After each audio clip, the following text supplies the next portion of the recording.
Welcome to the video. आज हम chi square test का दूसरा क्वेश्चन करने वाले। ये टेबुलर फॉर्म का क्वेश्चन है, तो इस क्वेश्चन में थोड़ा सा फार्मूला कुछ चेंज नहीं है।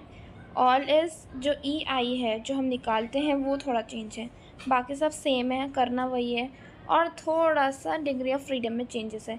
तो ऑल्दो यहाँ पर क्वेश्चन में आप देख सकते हो कि डिग्री ऑफ फ्रीडम दिया हुआ है, बट इस क्वेश्चन में अगर सपोज़ आपको नहीं देता तो आपको टेबल कैसे रीड करना है, I tell you how to take out degree of freedom, वो भी मैं आपको बताऊँगी। तो पहले क्वेश्चन देख लेते हैं। इस टाइप का क्वेश्चन होगा, ये काई डिस्ट्रीब्यूशन सॉल्व होगा, ठीक है, क्योंकि यहाँ पर ऑलरेडी टेबुलेटेड वैल्यू ऑफ काई दिया हुआ है, तो ऑब्वियसली यू नो दैट ये काई डिस्ट्रीब्यूशन से होगा।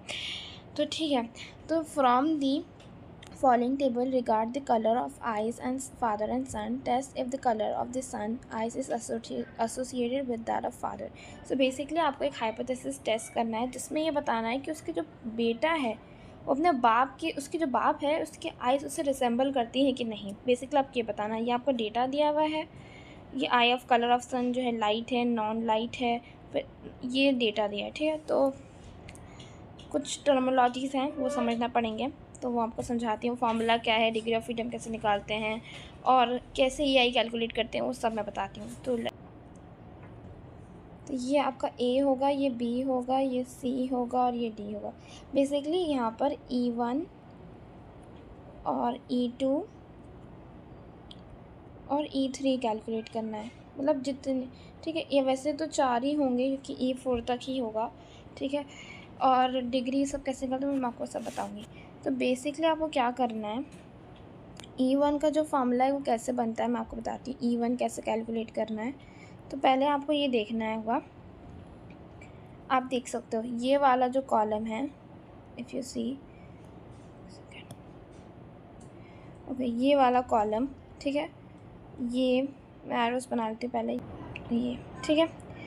तो आपको कुछ चीज़ें समझनी पड़ेंगी, जैसे ये वाला जो है ना, ये वाला जो कॉलम मैंने आपको बताया, ठीक है। तो यहाँ पर A प्लस बी करना है, ठीक है। यहाँ पर C प्लस डी, ठीक है, C प्लस डी करना है आपको, A प्लस सी करना है। बेसिकली आपको रोज़ और कॉलम ऐड करना है, ठीक है, B प्लस डी ये कर लेना है आपको, ठीक है। तो अभी जो टेबल दिया वो भी मैं बताऊँगी कैसे सॉल्व करना है, सब बताऊँगी। अभी पहले ये देखिए, ठीक है। तो ये आपको सब दिया हुआ है। अब आप फार्मूला कैसे निकालेंगे E1 का, तो आप देखो E1 जो होगा ये वाला टर्म होगा, मतलब आप इस समझ लो ये E1, ये E2, ये E3, ये E4, ठीक है। सो ये वाला जो है, ये वाला रो और ये वाला कॉलम जो एसोसिएटेड से, तो ये वाली वैल्यू और ये वाली वैल्यू को मल्टीप्लाई करना है बेसिक, और नीचे सब का सम करना है, मतलब A plus B plus C plus D, ठीक है। ये सब में होगा बस। अब जैसे E2 का फार्मूला ये सब में नीचे, तो A plus B plus C D ये तो सब में कॉमन होगा, ठीक है, प्लस सी प्लस डी, ठीक है। अब B वाले के लिए कैसे निकालेंगे, ये वाली रो है, ठीक है, और ये वाला कॉलम। तो बेसिकली ये वैल्यू और ये वैल्यू आपको लिखनी पड़ेगी मल्टीप्लिकेशन में, पड़ेगा A plus B into B plus D. अब एनी गेसेस कि E3 कैसे निकलेगा, आप तो समझ ही गए होंगे। E3 ऐसे निकलेगा, E3 ये है, ठीक है, ये वाला पार्ट है E3, तो ये वाली रो और फिर ये वाली कॉलम, तो बेसिक इसका और इसका प्रोडक्ट करके आपको E3 मिलेगा।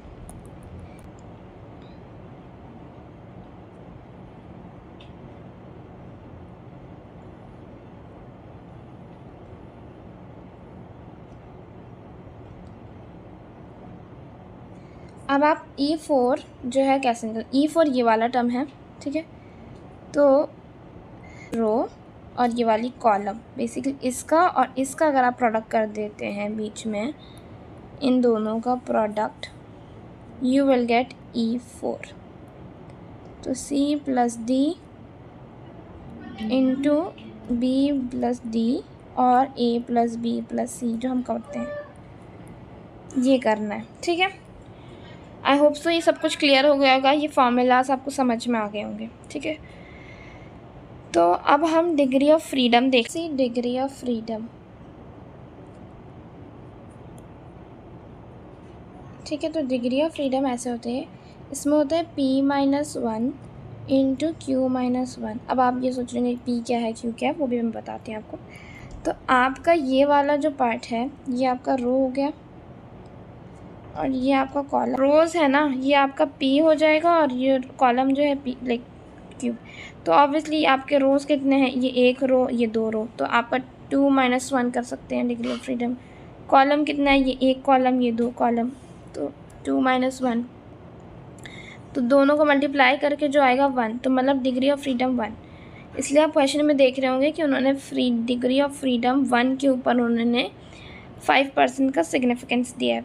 टेबल रीड करना तो आप सबको आता ही होगा ऑब्वियसली, इतना सारा वीडियो बना चुकी हूँ मैं उसके ऊपर। फिर भी मैं टेबल बनाना दिखा दूँगी, टेबल में बता दूँगी कैसे डिग्री ऑफ फ्रीडम निकालते हैं। तो बेसिकली देख ही लेते हैं वो भी। डिग्री ऑफ फ्रीडम था वो 1 था और हमें 5% बोला तो अगर आप देखें तो ये वाला जो नंबर आया है 3.84, ये आपका वो है एबिलिटेड वैल्यू, ठीक है। तो अब हम ऊपर वाला आंसर चेक भी कर लेते हैं। जो आप देख सकते हैं कि 3 ये वही वैल्यू दी है, ठीक है। तो अब होप आपको समझ में आ गया होगा, बट आपको गिवन है, नहीं गिवन है तो आपको पता है p - q × q - 1 करके निकालना है। तो ये क्वेश्चन सॉल्व कर लेते हैं। और इसमें एक चीज़ मैं बता दूँ, हाइपोथेसिस जो लेट करते हैं H0 वो हमेशा इंडिपेंडेंट लेट करते हैं। मतलब कि जैसे इन्होंने बोला है कि जो टेस्ट करना है कि फादर के आइज़ जो है वो एसोसिएटेड है कि नहीं सन से, तो हमेशा इंडिपेंडेंट मतलब कि नहीं एसोसिएट करती हैं। ये आपको लेट करना है कि father's eyes not associated to son eyes, ठीक है।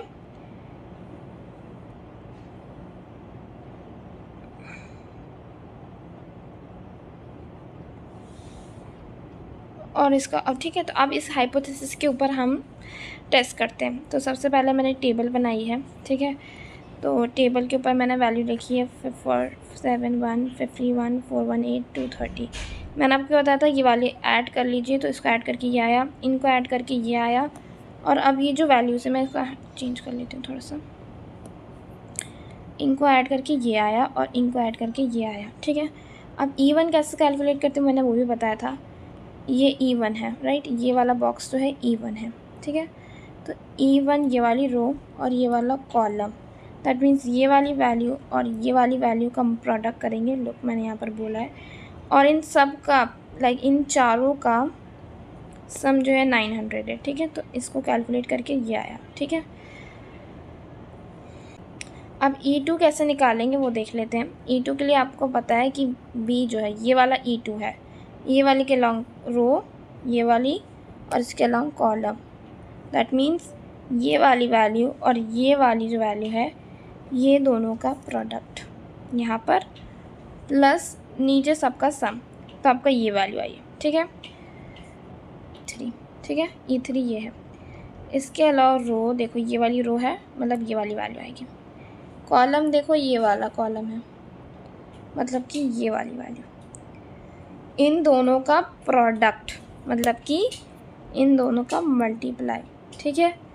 तो वो आपको ये मिलेगा और डिवाइड बाय 900। ये सब समझ आ गया आपको, आई होप सो। अब हम E4 को देख लेते हैं, E4 कैसे कैलकुलेट होगा।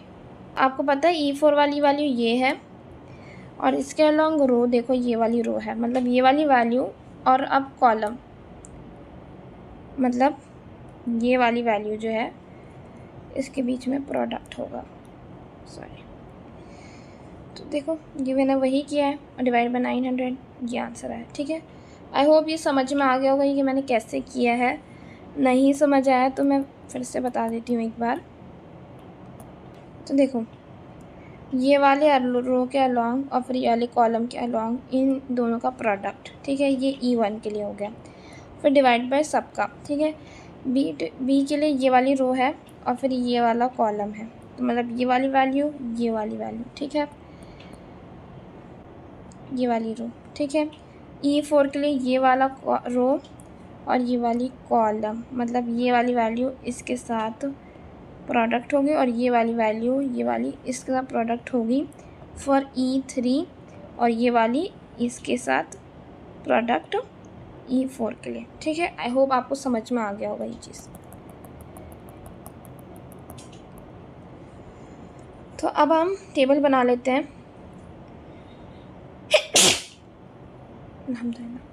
ओके, सो OI EI और OI माइनस, ठीक है, ये सब हमें पता है, ठीक है। तो OI जो था, जो वैल्यूज हमने लाइक रेक्टेंगल में लिखी थी बॉक्स में, वो हमने अलॉट कर लिया। और E1 जो है उसके साथ E2, ये E3, ये E4, ठीक है। इनका स्क्वायर करो, मतलब कि इनको माइनस करो, इन दोनों को माइनस करो, इनका फिर स्क्वायर कर दो, ठीक है। मतलब कि इनका माइनस करो एंड देन इनका स्क्वायर कर दो, ठीक है। सब में यही करना है। एंड इसको डिवाइड कर दो EI से, ठीक है, डिवाइड बाय EI, डिवाइड कर दिया। मतलब ये जो EI है आपका, इसको डिवाइड कर दो, ये जो वैल्यू आई है, ठीक है। इसका मतलब ये है, आपको ये सब मिलेगा, इन सब का समीशन, मतलब कि इन सब का ऐड करने के बाद दिया है। तो यह आपका Z कैलकुलेटेड हो गया, सॉरी काई कैलकुलेटेड, ठीक है। और टैबुलेटेड वैल्यू जो ऑब्वियसली बहुत ज़्यादा छोटी है जो हमने कैलकुलेट किया, तो इसलिए रिजेक्ट हो जाता है हाइपोथेसिस। कैलकुलेट करना मैंने आपको सिखाया टेबल में, ये 1 के रिस्पेक्ट में देखना था और 5 के, तो ये वैल्यू आई है, ये वैल्यू छोटी है उससे, इसलिए। That's it for today's video. Thank you so much watching, bye bye.